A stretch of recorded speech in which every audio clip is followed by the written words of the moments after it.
भारत गांव में बसता है तो बदलते क्यों गांव के हालात नहीं।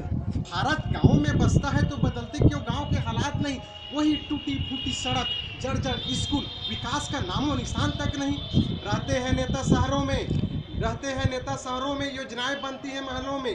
कागजों तक सिमटी रहती योजनाएं, गांव तक पहुंचता नहीं।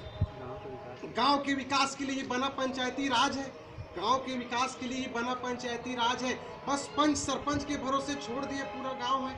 इतने सालों में पंच सरपंच ने क्या किया काम है, क्या किसी नेताओं का नहीं दिखता आंख है।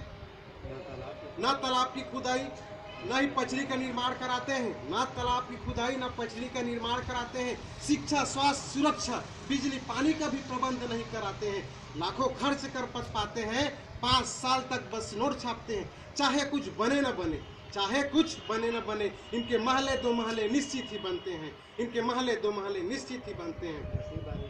10वीं 12वीं के बाद छात्र छात्राओं को मजबूरन पढ़ाई छोड़ना पड़ता है। 10वीं 12वीं के बाद छात्र छात्राओं को मजबूरन पढ़ाई छोड़ना पड़ता है। अब 40-50 किलोमीटर की दूरी साइकिल से रोज कौन तय कर सकता है। पुत्र का काम खेतों में भी बेटी को घर का काम भी करना पड़ता है। अरे छोड़ो साहब शिक्षा कहना, कोई पढ़े न पढ़े आपको फर्क क्या पड़ता है।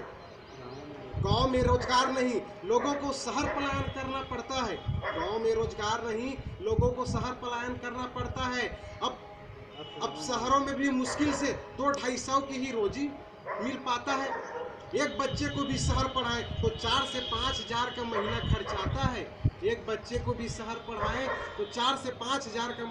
आता है। इतना तो एक गरीब का आवक ही नहीं। तो कोई नेता बता दे, एक गरीब कैसे अपने बच्चों को पढ़ा सकता है। बस ऐसे ही गरीबी महंगाई बढ़ती रहती है। आए दिन किसानों की लाशें पेड़ों पे लटकी मिलती है। मरने वाले मरते हैं साहब, किसी को फर्क क्या पड़ता है। अब एसी में रहने वाले को धूप का पता कहाँ चलता है। चुनाव के समय तो नेता जनता जनार्दन चिल्लाते हैं, फिर चुनाव के बाद जनता के बीच बैरियर क्यों लगाते हैं। चुनाव के समय नेता जनता जनार्दन चिल्लाते हैं, फिर चुनाव के बाद जनता के बीच बैरियर क्यों लगाते हैं। अब कौन कहे साहब, जनता कुछ कहे तो अपराध हो जाता है।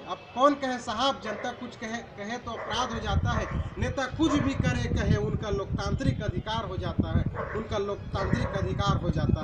जय हिंद, जय भारत।